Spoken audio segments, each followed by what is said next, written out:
Véritable convivialité ou sourire et accolade de façade, ton positif et propos vagues, le président des États-Unis a montré l'image d'une rencontre détendue. La veille, le locataire de la Maison-Blanche avait pourtant lancé un pavé dans la mare en proposant depuis Washington le retour de la Russie dans le G7, un groupe dont elle avait été exclue en 2014 après l'annexion de la Crimée. Rapidement, les Européens ont enterré l'idée. La question du commerce, et c'était bien le sujet le plus attendu, a bel et bien été abordée.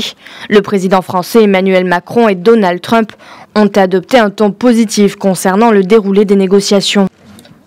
D'un autre côté, Donald Trump a retourné l'accusation de protectionnisme contre l'Union européenne et le Canada sur les produits laitiers, l'agriculture et les barrières non tarifaires auxquelles se heurtaient les produits américains.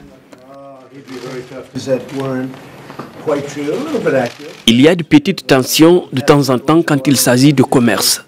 Les États-Unis ont un gros déficit commercial avec les Européens, mais nous essayons de travailler dessus. Ce sera un sommet très intéressant et je suis persuadé que de belles choses vont arriver.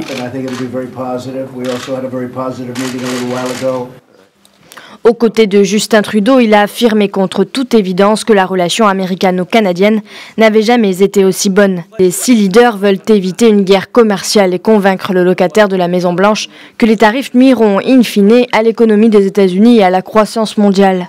La signature ou non d'une déclaration commune à l'issue de ce sommet sera le signe sincère de la réussite ou de l'échec des négociations lors de ce sommet.